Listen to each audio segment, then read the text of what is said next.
철로역정 전번연 29 은혜의 효과와 증가 성실. 그러면 은혜의 작용이 마음에 있을 때 나타나는 또 다른 표식을 말씀해 주십시오. 수대장님, 그만 되겠습니다. 왜냐하면 서로 동의하지 않을 것을 알고 있기 때문입니다. 성실.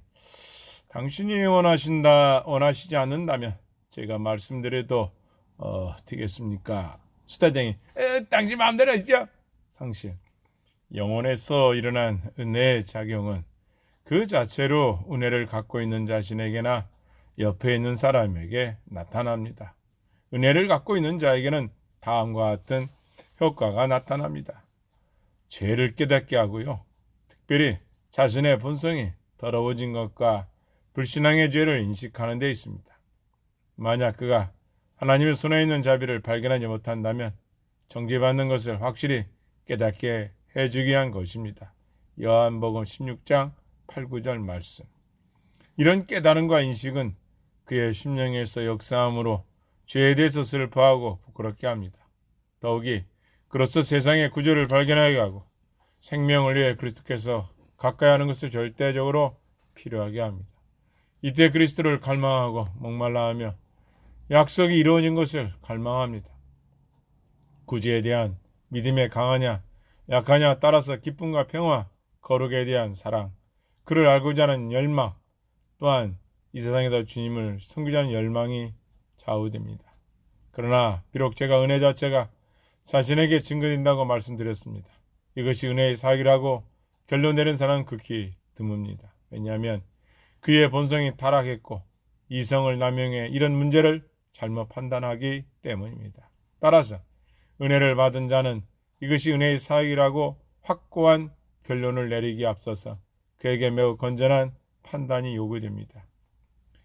은혜의 증거는 다른 사람에게 다같이 나타납니다. 첫째, 그리스도에 대한 믿음을 체험적으로 고백함으로써 나타납니다. 둘째, 고백에 대해서 책임 있는 삶이 나타납니다.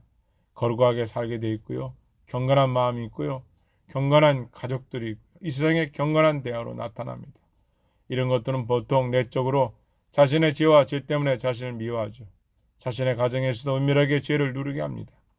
의선자들이나 수다자와 같이 말로만 하는 것이 아닙니다.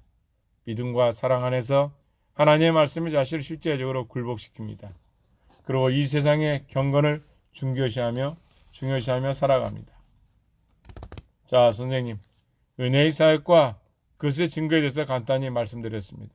만약 무언가 반대할 것이 있으면 말씀해 주십시오. 그렇지 않다면 당신에게 두 번째 질문을 하겠습니다.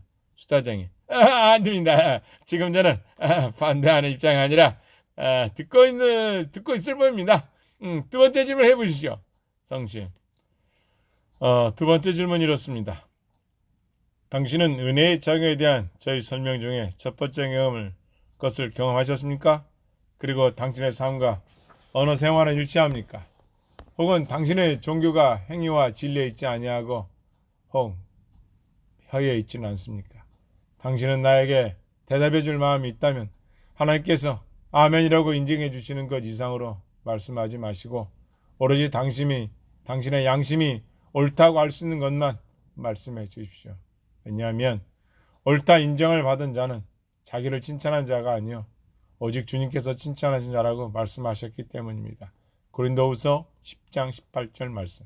그 밖에도 당신의 생활과 모든 이웃이 당신이 거짓말하고 있다고 말하는데 당신이 이렇다 저렇다고 말한 것은 큰 죄악입니다. 수다쟁이는 처음에는 얼굴을 붉히기 시작했다. 그러나 마음을 굳게 하고는 다음과 같이 대답한다. 당신은 지금 경험, 양심, 하나님을 언급하면서 그리고 자신이 말한 것의 정당성을 위해 하나님께 호소하고 있습니다. 저는 이런 식의 대화는 예상하지 못했습니다. 더욱이 이런 질문에 대해서 대답할 마음이 없어요. 당신이 내 교리문답 선생이 아닌 이상 내가 이런 질문에 대답할 의미가 없기 때문입니다. 그리고 당신이 교리문답을 한다 할지라도 나는 당신이 내 심판관이 되는 걸 거부합니다. 그러나 나는 당신이 왜 이런 질문을 하는지 묻고 싶습니다. 성실. 왜냐하면 나는 당신이 나서서 말하는 것을 보았습니다. 당신이 개념 외에 무엇을 얼마나 알고 있는지 몰랐기 때문입니다. 뿐만 아니라 솔직히 말씀드리면 당신의 종교는 말뿐입니다. 당신의 생활 양식은 당신의 입술의 고백이 거짓말이라는 것을 증명한다는 소문을 들었기 때문입니다. 사람들은 당신을 그리스도인들 사이에 있는 오점이라고 말합니다. 당신의 경건하지 못한 생활 때문에 종교가 더욱 나쁜 평판을 받고 있습니다. 이미 어떤 이들은 당신의 악한 행동들 때문에 걸려 넘어졌고 많은 이가 멸망의 위험에 처했다고 말합니다. 당신의 종교, 술집, 탐욕, 부정함, 헛된 맹세, 거짓말, 헛된 친구들과 사귐은 모두 공존하고 있습니다. 창녀 한 명이 모든 여성의 수치가 된다라는 속담처럼 당신은 모든 신앙 고백자의 수치입니다. 수다쟁이, 당신이 나에 대한 소리를 듣고 그렇게 성급하게 판단합니까?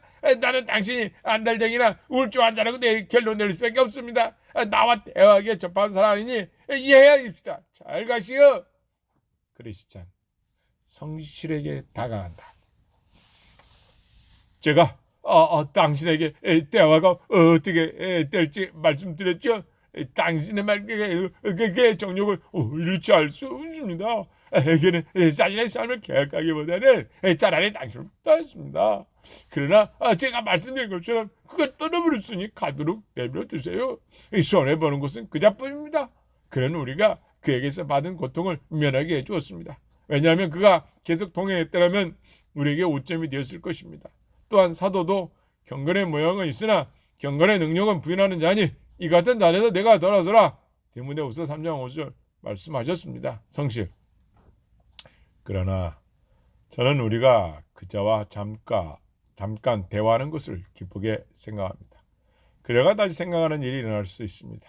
그러나 제가 그에게 명백하게 말해 주었으니 그가 망하더라도 그의 피해에 대해서도 저는 책임이 없습니다. 그렇죠?